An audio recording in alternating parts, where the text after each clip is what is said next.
Hai, namaku Becky, dan perempuan cantik di sebelahku adalah Beka, saudara kembarku. Kami sama-sama cantik, karena kami adalah kembar tercantik seantero negeri. Bukannya aku sombong, tapi kenyataannya memang begitu. Orang-orang selalu melotot memperhatikan kami, kemanapun kami pergi. Bagi kami itu sudah biasa, karena kami sudah dikagumi karena kecantikan kami sejak kecil. Aku dan Beka berjanji akan melakukan semuanya bersama-sama. Kami jalan-jalan bersama, liburan bersama, dan akhirnya, ketika aku memutuskan melakukan operasi plastik untuk membuat hidungku lebih mancung, Beka juga melakukan implan silikon agar payudaranya terlihat lebih besar dan berisi. Kami sempat terlibat konflik ketika aku berpacaran dengan pria bernama Alex. Beka cemburu karena dia juga menyukai Alex. Tapi aku tidak bisa meninggalkan Alex. Tanpa Alex, bagaimana mungkin aku bisa belanja barang-barang mahal? Akhirnya, aku dan Beka mengambil jalan tengah. Kami sudah berjanji akan melakukan semuanya bersama-sama. Jadi, kenapa tidak memacari pria yang sama juga? Karena sama-sama memacari Alex, kami pun selalu kencan bertiga. Bahkan, tidur pun juga bertiga. Aku tidak masalah berbagi pasangan dengan saudara kembar yang kusayangi. Dan sepertinya, Alex juga tidak masalah harus memacari kami berdua. Dia malah kelihatan bahagia. Hubungan itu berlangsung selama sekitar 3 bulan. Sampai suatu hari, saat aku dan Beka baru kembali dari liburan ke luar negeri yang dibiayai oleh Alex, kami terkejut mendapati barang-barang kami sudah ada di luar rumah Alex. Di pintu ada sebuah surat, rupanya dari Alex. Di surat itu tertulis kalau dia mengusir kami, karena dia sudah menemukan wanita lain. Kami sama-sama patah hati dan memutuskan untuk hidup mandiri. Kami berdua ingin merasakan perjuangan mencari uang seperti yang sering diceritakan oleh orang-orang yang kurang beruntung di sosial media. Akhirnya, kami memilih melamar pekerjaan sebagai kasir di sebuah minimarket. Bukan, ini bukan 2 minimarket besar berwarna biru dan merah itu. Ini minimarket kecil milik seorang laki-laki parubaya bernama Aprianto. Karena menurut Pak Aprianto kami cantik dan seksi sehingga bisa menarik pelanggan, dia menerima kami. Prediksi Pak Aprianto ternyata tepat. Sejak kedatangan kami, para pengunjung berbondong-bondong berbelanja di sana. Sebenarnya, mereka hanya datang untuk melihat kami. Tapi, karena mereka harus membeli sesuatu setiap datang, pendapatan minimarket pun jadi melonjak pesat. Karena ingin semakin menambah pengunjung, Pak Aprianto meminta kami memakai kostum kelinci seksi. Awalnya kami menolak. Tapi, saat dia menawarkan kenaikan gaji sebesar 3 kali lipat, kami pun setuju. Jika ditotal, gajiku dan Beka bisa menyentuh belasan juta. Belum lagi bonus-bonus lain yang kami dapat setiap Pak Aprianto meminta kami memijit tubuhnya. Tapi jangan salah, kami tidak melakukan lebih dari pijit. Kami bukan pelacur. Lalu, datanglah pria itu, seorang pengunjung minimarket tampan bernama Sandi. Aku langsung jatuh cinta pada pandangan pertama. Dan rupanya, Sandi juga merasakan hal yang sama. Karena menurutnya, aku lebih cantik dan seksi daripada Beka. Setelah beberapa hari, aku dan Sandi akhirnya berpacaran. Tapi peristiwa itu terulang lagi. Beka cemburu padaku. Akhirnya aku mengalah dan meminta Sandi juga mengajak Beka berkencan. Untungnya dia setuju. Malam itu, kami bertiga makan di restoran mewah.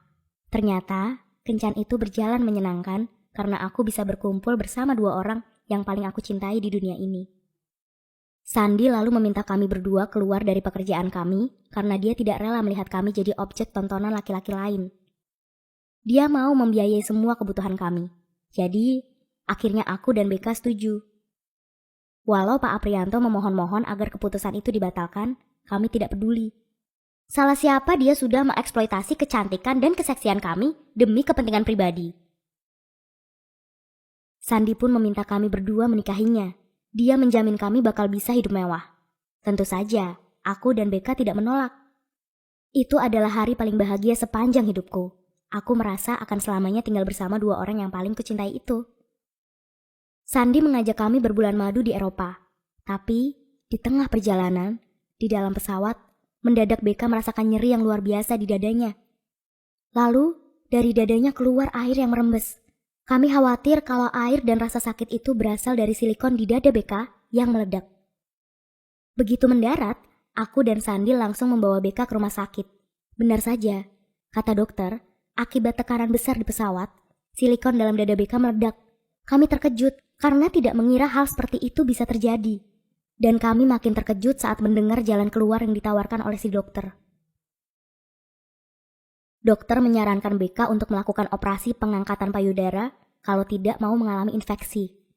Mau tidak mau, operasi itu pun dilakukan. Setelahnya, BK jadi hanya punya satu payudara. Aku tidak mempermasalahkan kondisi saudara kembarku, tapi Sandi berbeda. Dia kelihatan jijik saat melihat BK yang cuma punya satu payudara.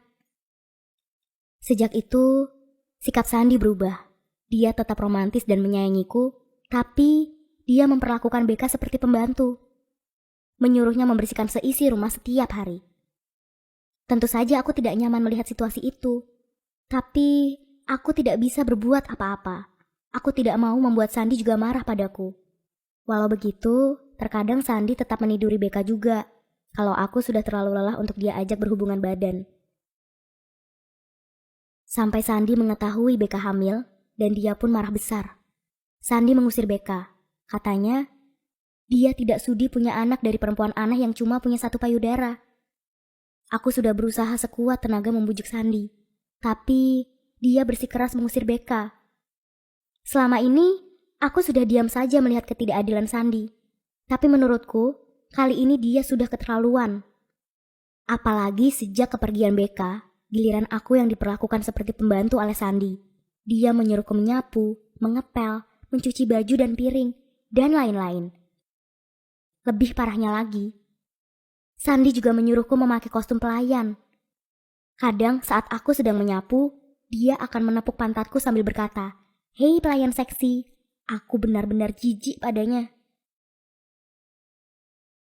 Akhirnya aku menghubungi BK dan mengajaknya untuk sama-sama menceraikan Sandi. Kami menguras semua uang tabungan kami untuk membayar pengacara terbaik. Tidak masalah kami tidak lagi punya uang, asal kami bisa memberi pelajaran kepada Sandi. Kalaupun terpaksa, kami bisa kembali bekerja di minimarket Pak Aprianto kan? Di hari persidangan, hasilnya ternyata jauh di luar dugaan. Hakim memenangkan gugatan kami berdua dan mengharuskan Sandi membayar setengah dari seluruh kekayaannya. Yang kalau ditotal, kurang lebih mencapai 5 miliar karena dianggap memperlakukan kedua istrinya secara semena-mena, sekaligus menelantarkan salah satu istrinya yang sedang hamil. Kami terkejut karena tidak pernah menyangka mantan suami kami punya uang sebanyak itu. Walau sudah mendapatkan uang sebanyak itu, kami menolak bermalas-malasan. Akhirnya, aku dan BK sepakat memakai uang itu untuk membeli minimarket Pak Aprianto. Kami kembali memakai kostum kelinci untuk mengundang para pengunjung. Kami berdua berharap mulai sekarang bisa hidup sendiri tanpa bergantung pada laki-laki manapun. Bagaimana menurut kalian? Apa kalian juga pernah mencintai orang yang sama dengan saudara kandung kalian? Kalau iya, apa yang kalian lakukan? Tuliskan kisah kalian di kolom komentar ya.